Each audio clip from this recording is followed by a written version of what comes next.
It was Monday morning. I had just woken up and I was heading downstairs to eat breakfast before heading to work. I finished eating my breakfast and got dressed. I put on my regular jeans and a t-shirt with the school logo on it. I grab a sweater and my purse and head to the bus stop. I see the bus coming and I gather my belongings. Good morning, Naomi. Good morning. How's school been? Oh, the students are okay, but sometimes I feel like my classes don't interest them at all. I'm sure it's all in your head. I know you're great at teaching those kids at the summer camp. That is true, but there's always a few students that never seem to learn anything no matter what I try to do. They always fool around in class and never finish the work on time. Oh yeah? What sort of stuff do they do? Well, sometimes they get off topic in class, they throw markers at each other, and they influence each other to do even more bad things.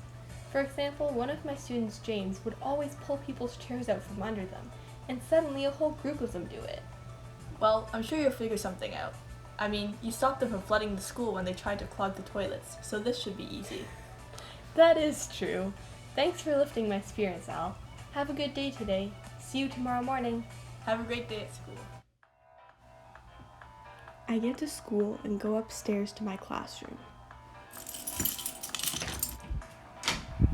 I unlocked the door and went over to my desk to put down my bag. I opened up the blinds and went back to my desk to set up for the class. I always made sure to get to class about an hour beforehand since I was new to teaching and I liked to make sure I was prepared. I sat down at my desk and began to prepare for my lesson for the day. After about half an hour, I tried to get up to go get the papers I printed, and I realized I was stuck to my chair. I had planned to go to the washroom. I couldn't do that if I was stuck. I rolled my chair over to the phone to call the custodian for help. Hello? Hi, it's Naomi. I have to go pee. Do you want me to help you go pee? No, I'm stuck to my chair. I'm sorry, you're what? I'm stuck to my chair. I know it sounds weird, but I promise it's true. I've heard a lot of weird things, but I have to say this has got to be the weirdest. Can you come to help me, please? I'll be right up. As I hang up the phone, I think about how stupid I must have sounded. I'm so embarrassed. It seems like forever until Dylan gets to class. I could feel the desperate need to pee, and I wish that Dylan would hurry up and come to help me. Dylan is finally here. Took you long enough. Sorry, I had to get garbage bags for another teacher. It's okay. Let's see what's wrong. Can you try getting up? Sure. Ow! Are you okay? I'll be okay. Okay, here's what I'm going to do. I'm going to grab onto the base of the chair, and I want you to try walking that way. Okay. I stand up and Dylan grabs the back of the chair. I start trying to walk away from them while they pull. I hear the bell ring and I start to panic. Can you hurry up? I'm trying my best, but it seems very stuck. I dread the moment the students will walk in because I know how awkward of a position this is. I hear the door open and the class enters. All of a sudden, Dylan falls over, with the chair falling on top of them. Ouch! I feel a breeze on my behind, and I look down and realize that my pants have ripped, and I'm left in my underwear. Nice polka dots. I feel my face turn red, and I quickly grab my sweater off the desk and use it to cover myself. Okay, here's what's gonna happen. I'm gonna go get changed, and when I get back, I'm gonna find out who set up glue on my chair. I grab my bag and make sure my sweater still covers me.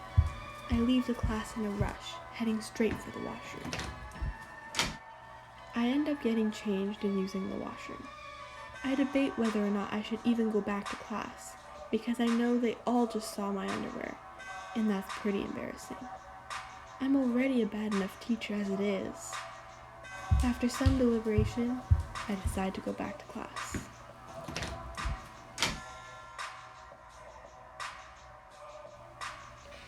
Okay. Good morning to all of you. I'm not sure which of you set this up, but if you know anything about this, now is the time to tell me. I have ways of finding this out, but you won't enjoy having to stay inside during break while I do that.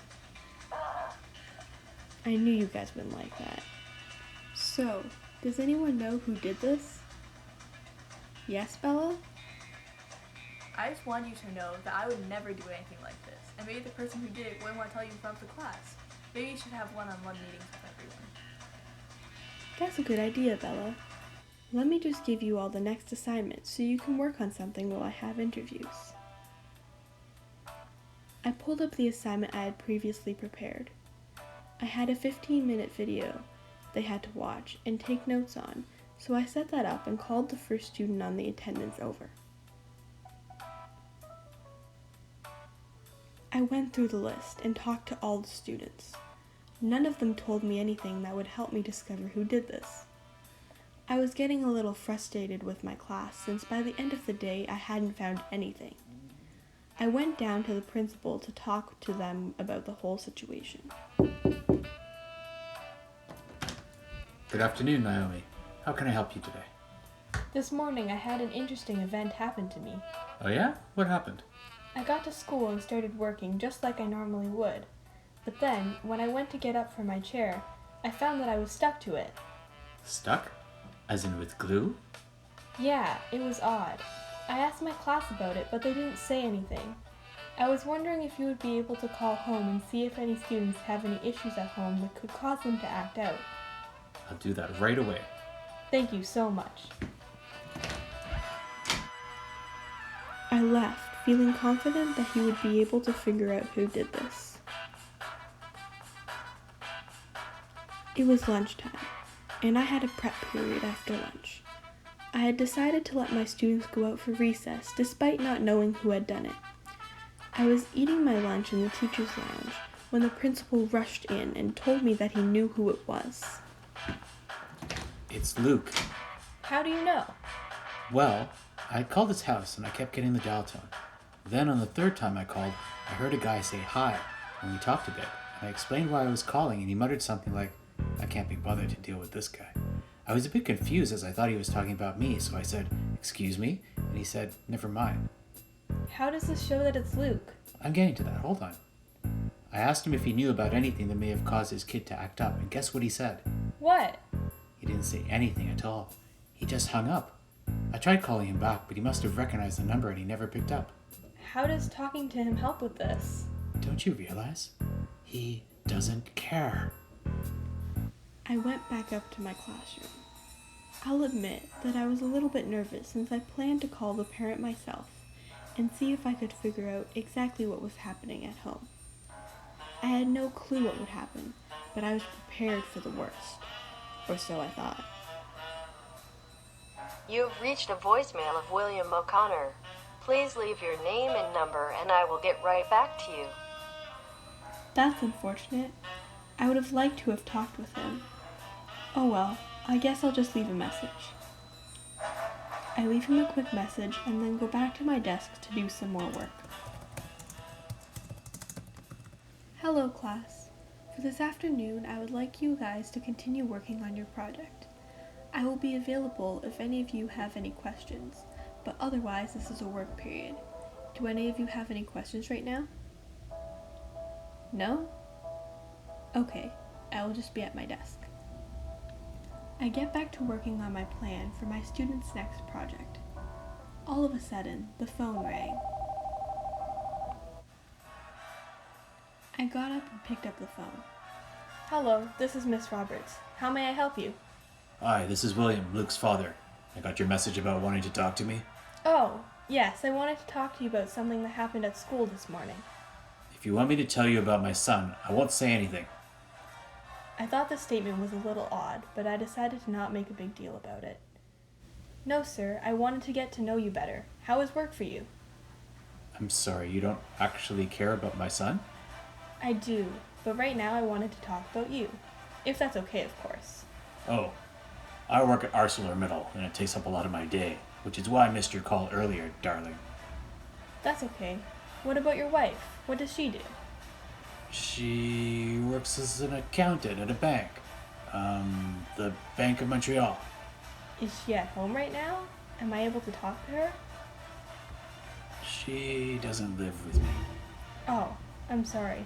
It's okay, darling. Was there anything else you want to talk about today? No, that's all. Thank you for your time. No problem. I hung up the phone and thought about the information I had just discovered.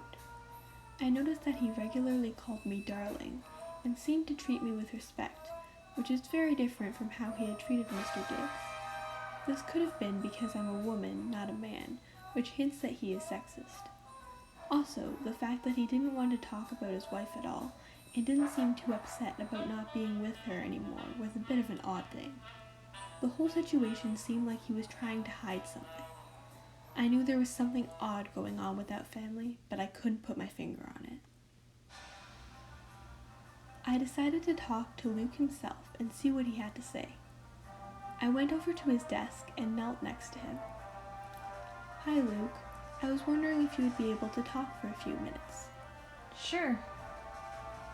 I get up and walk with him over to my desk, him carrying a chair. We sit down and I can tell that he is nervous about this. You're probably wondering why I called you over? Yeah. I just wanted to talk with you about this morning. Miss Roberts, I promised that wasn't me. That's interesting. Why isn't it you? Well, it can't have been me since I got to school late this morning. And the person would have to have been at school super early since they would need to get here before you did. How do you know I get to school early every day? You told us about it before. This kid is too smart. Oh, well, it seems like you might have done it, and I want you to know that I'm not upset at you. I just want to know why you did it. I can see that Luke doesn't want to tell me why he put the glue on my chair, and that he seems embarrassed about something. I don't want to irritate you too much and become a problem, but I want to make sure that you're safe at home. Of course I'm safe at home. Why wouldn't I be safe? I didn't mean to be offensive. Well, you were offensive. I'm sorry.